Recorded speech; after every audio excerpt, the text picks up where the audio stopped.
Welcome all sports fans, YouTubers, Facebookers, all social media across the nation. Uneducated Network on YouTube presents Uneducated Sports Talk. I'm your host, Clayton, and we are in 2018. For those who don't know that, hey, Happy New Year to you guys. This is a new year, 2018. Of that being said, this is my first part of my three-part series.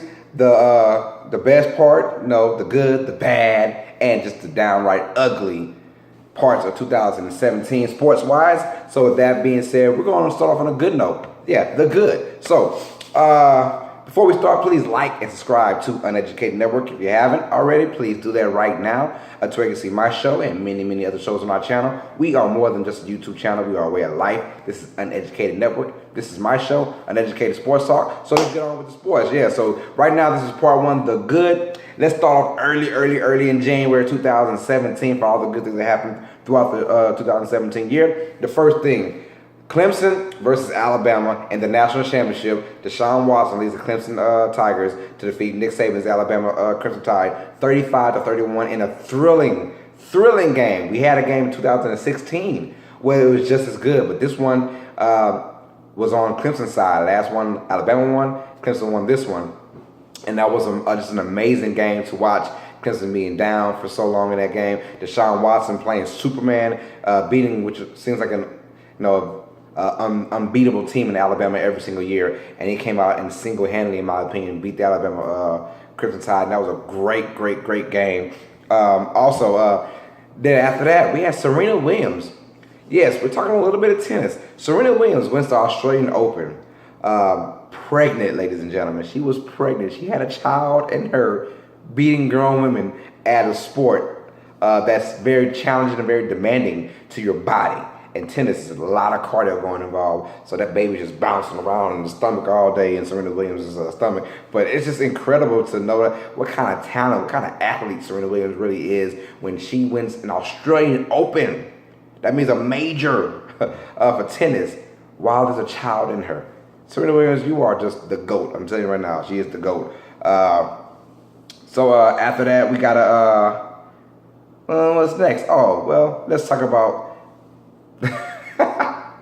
2-3, right? Yeah, the Atlanta Falcons lose to the New England Patriots beat the Atlanta Falcons. This is the good news. This is good. So we're talking all the good things. But the Patriots come back down 28-3 and defeat the Atlanta Falcons, which will be forever instinct into Atlanta Falcons fans' minds and New England Patriots fans' minds as well, and haters and lovers of both teams. Atlanta had that game in control, and the Patriots, you just never count them out. And this is another reason why Tom Brady is considered one of the greatest of all time. And he willed that team back, and they won it. They won 34-28 in overtime. Basically scored 31 unanswered points. I've never heard of that ever. I mean, that hardly happens in the regular season, in the playoffs, let alone the Super Bowl. So, New England Patriots, shout out to you guys. That makes Tom Brady number 5, his 5th ring. Also, another great milestone that happened in the United States. Baseball won the World Baseball Classic. That is basically when all the teams come in. I believe it's every 2 years, I believe it is, to where all the countries come together and play in the World Baseball Series. And it's a wonderful game. It's a wonderful thing to watch. A lot of pride into all these countries. And the United States, for the first time, won the World Baseball Classic. That was something very special to the United States. And that's why I want to acknowledge that. That was pretty cool. A pretty cool moment.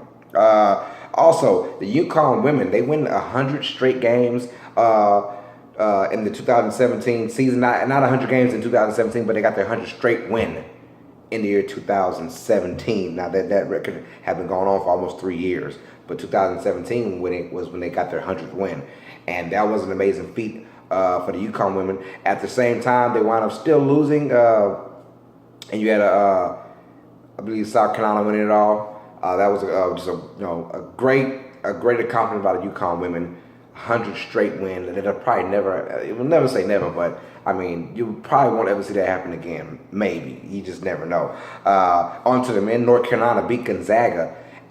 the March Madness is always a crazy, crazy, crazy, crazy, crazy deal that goes on. And outside of Super Bowl, I think March Madness is my favorite time of the year, just because you see all these guys on one stage, and then you got North Carolina versus Gonzaga, so basically the big dogs in North Carolina, and then the little bulldogs for Gonzaga. And everyone rooting for Gonzaga, and it was still a good game. North Carolina at the end pulls it off.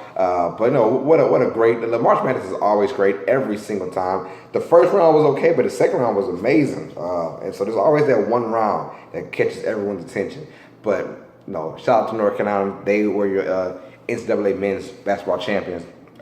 In April, let's talk about the golf. Sergio Garcia, who's been not so much of a main player as of lately, but he's been a big name of the sport for the longest now. We're talking for the last 20 years. Sergio Garcia has been, pretty decent to good. But he had finally won his first major at the Masters in April. Congratulations to Sergio Garcia, because he has been there. He has done that. When Tiger Woods was at his peak, Sergio was always in the area. He was always being talked about as one of the top 5 best guys at that time when Tiger Woods was at his peak. Tiger was just so dominant. He wouldn't, Sergio had a lot of second place and third place finishes behind Tiger Woods. So it's nice to see Sergio finally get a championship under his belt and the Masters at that. So congratulations to Sergio Garcia. Also, a couple things happened in June that was pretty big. The Pittsburgh Penguins win back-to-back Stanley Cups.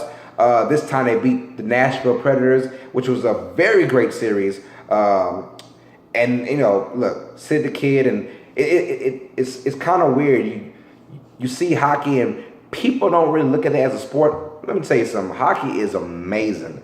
Not only watching it on TV, but if you go to the real life, I've never been to real life, but I've heard it's the best feeling ever. But I love playoff hockey, the atmosphere. You feel like it's just nonstop, and hockey is a wonderful thing to watch. I promise you guys that. But when you get a back-to-back champion, that means something is going right. That means there's actually competition. Because when you get 13, 14, 15 straight years of a different winner, you start to wonder what's going on with the period of the league. And now you finally get a back-to-back winner in the Pittsburgh Penguins. And you say, okay, yeah, hockey's real. No one just goes back-to-back like that. Yeah, hockey is real. And Penguins are looking to go three-peat. They're still doing good this year as well. But in that same month, at that same time, we had the trilogy, the Warriors versus the Cavaliers, but this time was a little, something special with it. Kevin Durant is part of the Warriors now, and that made it a whole lot crazier. My wife and I were on a cruise, and we're watching, I believe, game 3, where Kevin Durant basically went off in the fourth quarter, but we're watching on the cruise ship and on a big old screen TV. But it was, I just feel like saying that. I don't know why I mentioned that, but it was an awesome feeling. That was probably one of the best times in my life, being on a cruise ship with a whole bunch of people that you don't know. Half are Warriors fans, half are Cavs fans.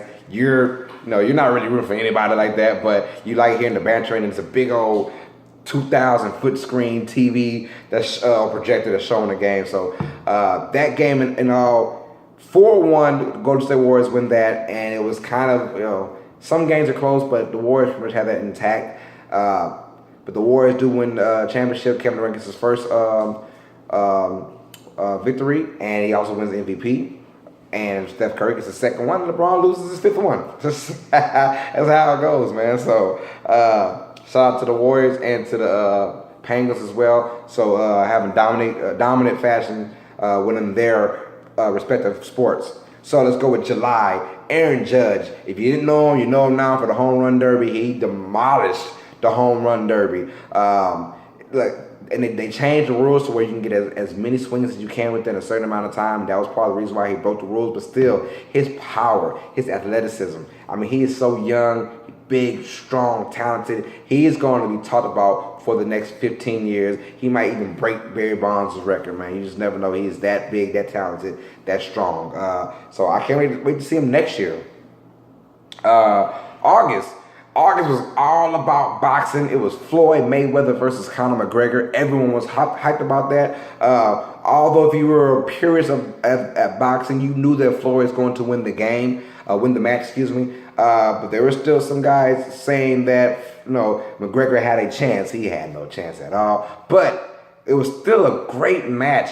I don't know if Floyd made it that way or not, but if you watched it, you got your money's worth. Because if you saw Floyd Mayweather versus Manny Pacquiao a few years prior, that was a waste of everyone's money. But Conor McGregor versus Floyd Mayweather, whether Floyd kind of tainted or not, it was still a great match to see. People were still in it, McGregor's going to win it all. So that was a great feeling. It was fun just to talk about something other than football, basketball, and baseball. Boxing had, it ruled August. It ruled summer July, but it ruled August for sure. And, I can't wait for the next big boxing event to come around because a lot of guys do like the sport of boxing. I'll tell you that right now. But Floyd does win by a TKO in, I believe, the 10th round against Conor McGregor. September, Sloane Stephens, she won her first,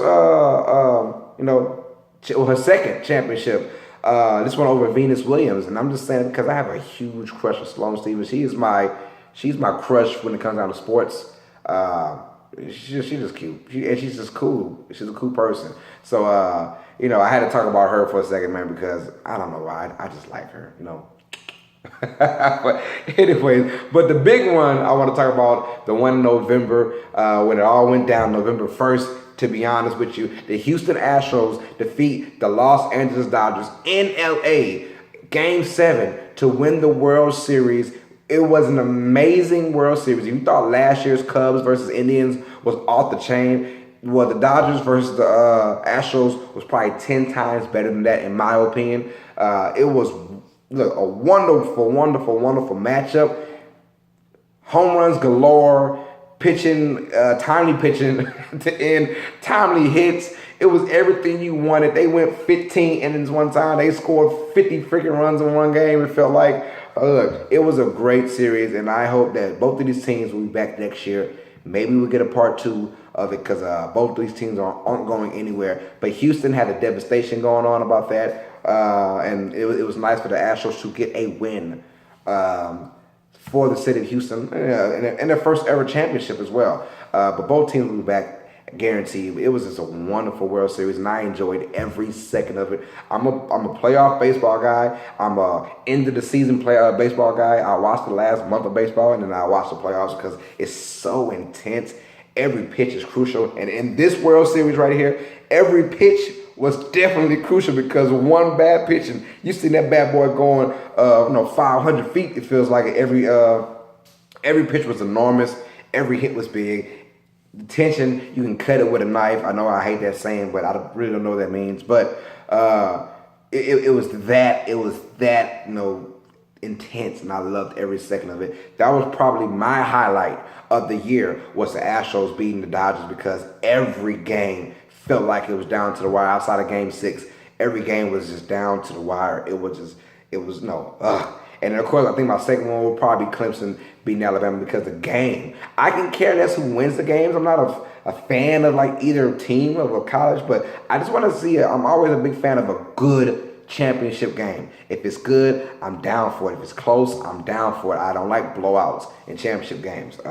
And of course, when the Dodgers and the Astros played, it pretty much every game came down to the wire. I'm a big fan of that. I'm a big fan of just intense baseball, intense sports moments. And the Astros and the Dodgers embraced that. It was just sad to see someone lose, but the Astros did win. I'm a semi-Astros fan, so I was kind of happy that the Astros won. That being said, hey guys, comment down below. What did I miss for the best or the good of 2017? Let me know down in the comments, man. Next series, I will be talking about the Wild Card Saturday that happened in my next episode, where you had the Rams taking on the Atlanta Falcons and the Tennessee Titans taking on the Kansas City Chiefs. I'll let you guys know who won and who I think they will do in next round as well. So please be on the lookout for that. And don't forget, I got my bad and the ugly of 2017, and those are going to be really good. You see how I play that pun? The bad and the ugly. Anyways, it doesn't matter. With that being said, you guys, hey, like, comment, share, subscribe to Uneducated Network, to where you can see my show, Uneducated Sports Talk, and many shows on our channel. That being said, this is Uneducated Network presenting my show, Uneducated Sports Talk. I'm your host, Carlos Clayton. As always, sports fans, you know what time it is. Stay smart, stay uneducated. See you for the bad and the ugly. Peace.